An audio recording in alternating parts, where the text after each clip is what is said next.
They all laughed at Christopher Columbus when he said the world was round. They all laughed when Edison recorded sound. They all laughed at Wilbur and his brother when they said that man could fly. They told Marconi wireless was a phony. It's the same old cry. Welcome back to 100 Years of Television. This is episode number 36, countdown number 71.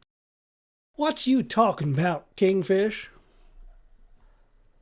For 100 weeks that started in October 2025, this podcast is going to recall the top 100 milestones in the first 100 years of television and video.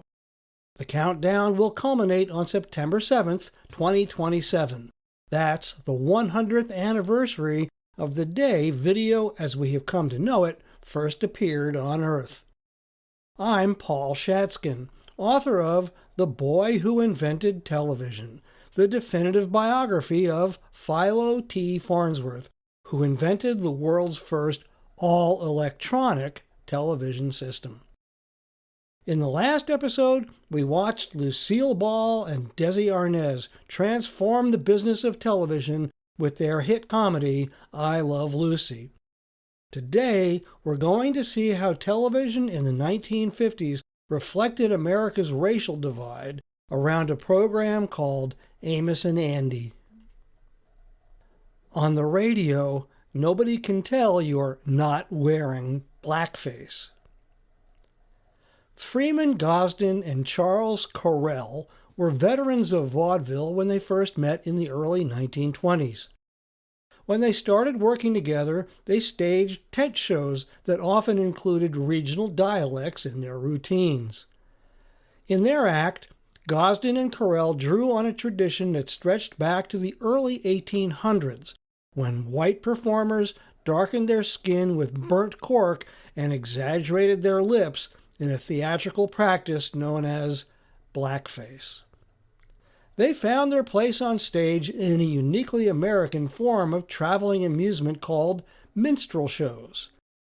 It was theater built on the ridicule and racist caricatures of an enslaved population, but it packed houses for decades. On the 20th century minstrel circuit, Gosden and Correll developed their comic rapport in skits that leaned heavily on unflattering black stereotypes, risible dialect, laziness, scheming, and superstition.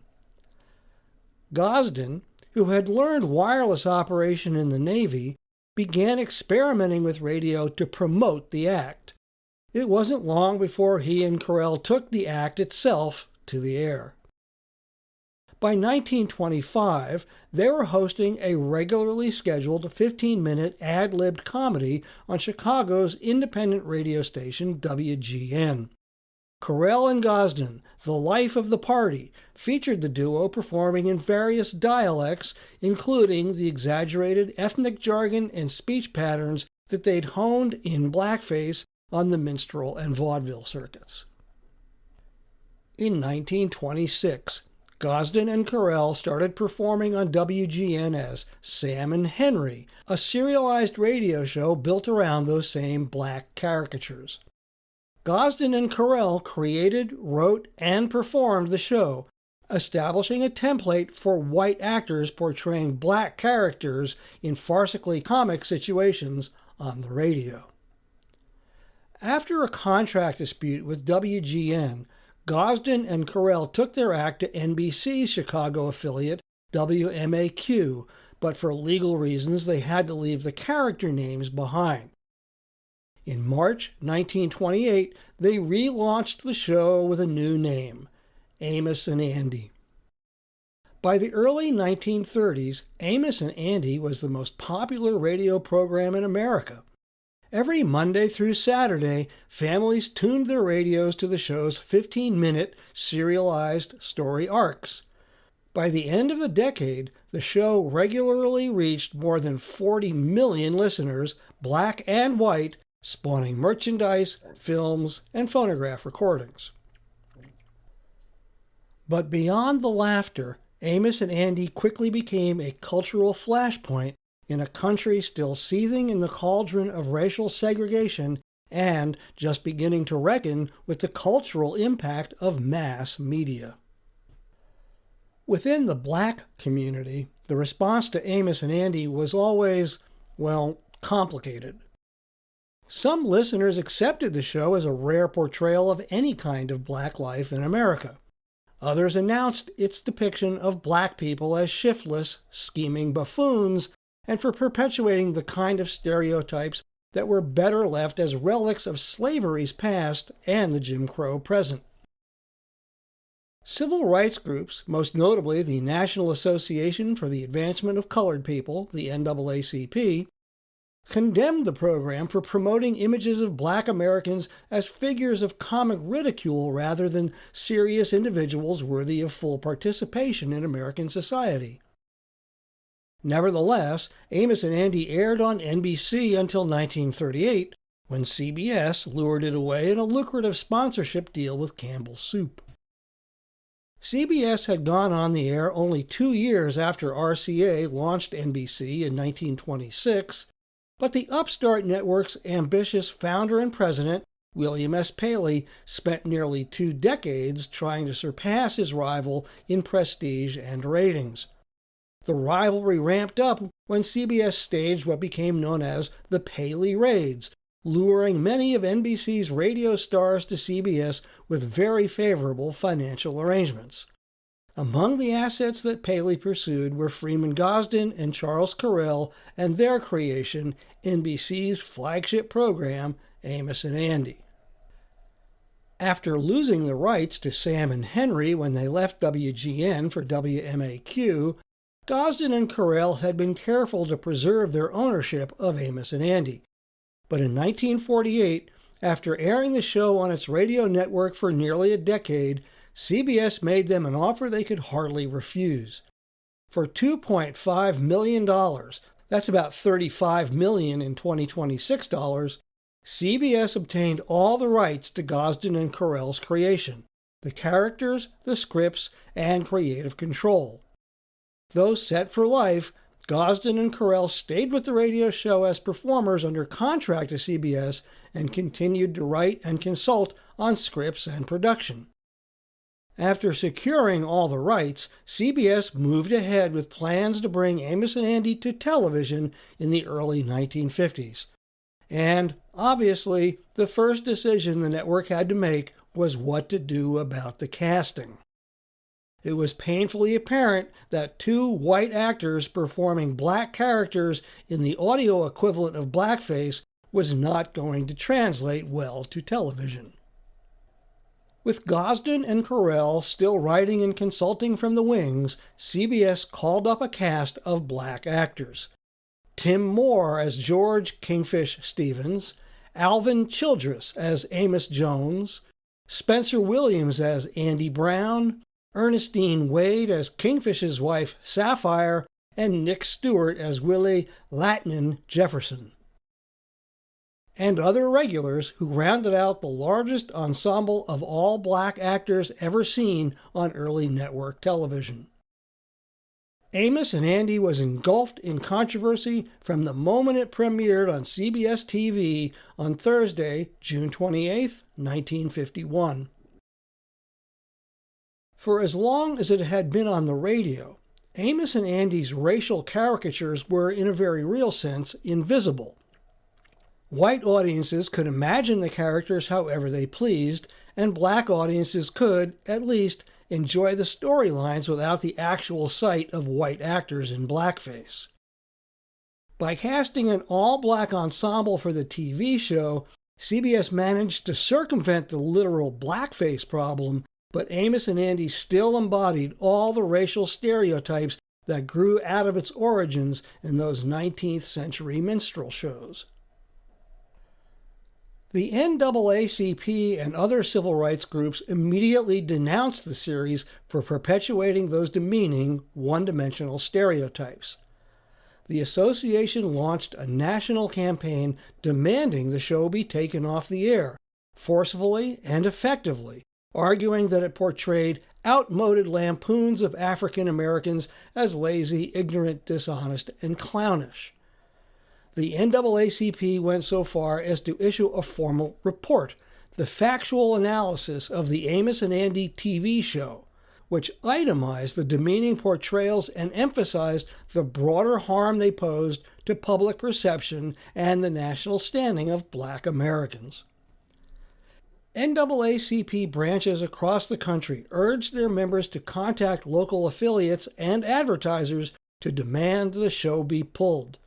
They organized letter-writing drives, community meetings, and editorials in Black newspapers.